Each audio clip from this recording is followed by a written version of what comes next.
대표님들, 혹시 자기 주식 활용하고 계신가요? 그렇다면 정말 시간이 얼마 없습니다. 지금 대표님들의 자산을 지킬 마지막 기회가 될 수도 있는 아주 중요한 법 개정에 대해 바로 설명 들어갑니다. 이 고민 아마 안 해보신 대표님 없으실 거예요. 그쵸? 그런데 이 질문에 대한 정말 효과적인 절세 전략 하나가 이제 곧 법적으로 막힐 위기입니다. 왜 그런지, 그리고 이 닫히기 직전의 문을 어떻게 통과할 수 있을지 그 마지막 방법을 지금부터 알려드릴게요. 네, 맞습니다. 핵심은 바로 이 상법 개정이에요.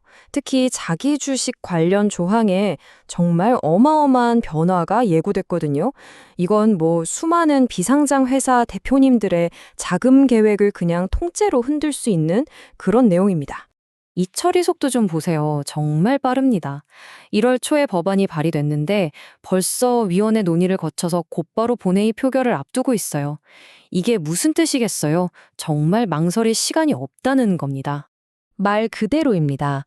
기존의 절세 방식을 써먹을 수 있는 이 기회의 창이 지금 엄청나게 빠른 속도로 닫히고 있는 거죠. 하지만 아직 포기하긴 일러요. 법이 통과되기 바로 직전, 바로 지금 우리가 할 수 있는 아주 전략적인 움직임이 하나 있습니다.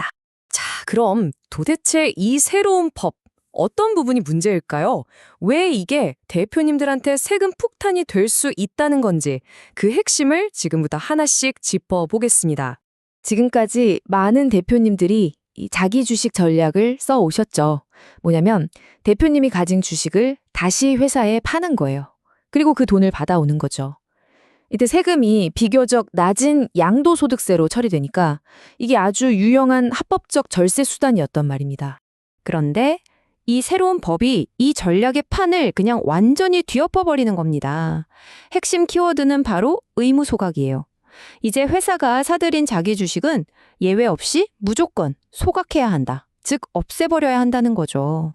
유예기간요, 딱 1년 줍니다. 심지어 법이 시행되기 전에 가지고 있던 주식까지도 예외 없어요. 싹 다 1년 안에 소각해야 합니다. 만약에 이걸 안 지키면 어떻게 되냐고요? 최대 5천만 원 과태료가 나옵니다. 이건 그냥 법으로 무조건 하라고 강제하겠다는 뜻이나 마찬가지예요. 자, 이제 진짜 중요한 질문입니다. 아니, 주식을 그냥 없애는 건데 이게 왜 대표님들한테 세금 폭탄이 될 수 있다는 걸까요? 그 이유는 바로 과세 방식이 아예 달라지기 때문입니다. 핵심은 이거예요. 지금까지는 주식을 회사에 판 거니까 양도로 봤어요. 그래서 상대적으로 세금이 싼 양도소득세를 냈죠. 그런데 법이 바뀌고 나서 강제로 소각을 하게 되면 이걸 세무당국이 이거 사실상 배당 준 거 아냐? 이렇게 본다는 겁니다.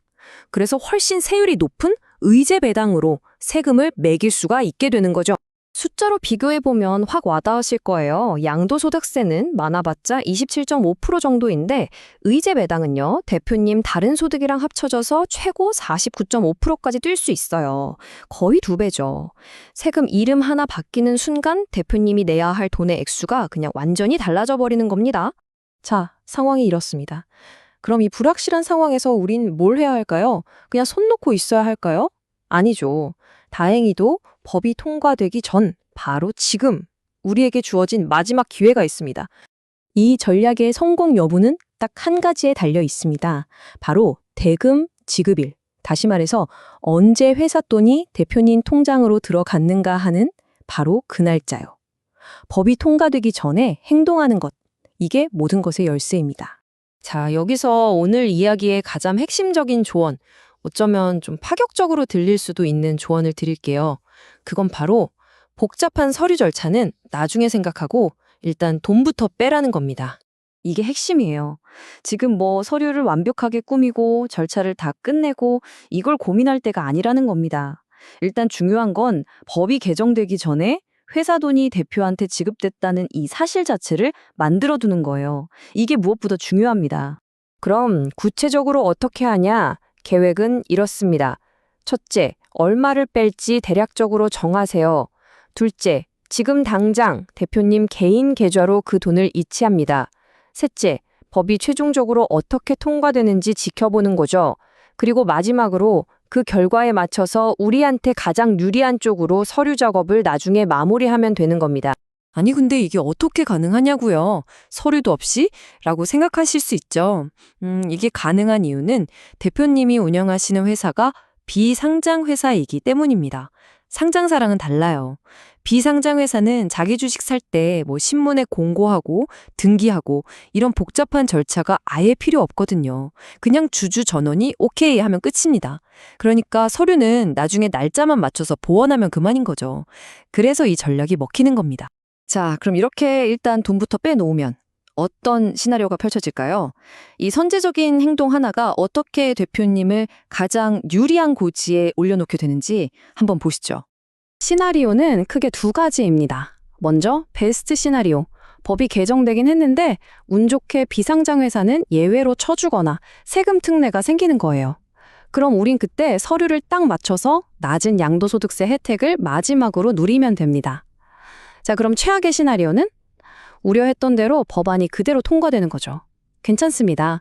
이럴 땐 우리가 미리 빼놓은 돈을 그냥 대표이사가 회사에서 잠깐 빌린 돈, 즉 가지급금으로 처리하는 겁니다. 그리고 약간의 이자만 내고 회사에 다시 돌려놓으면 아무 문제 없어요.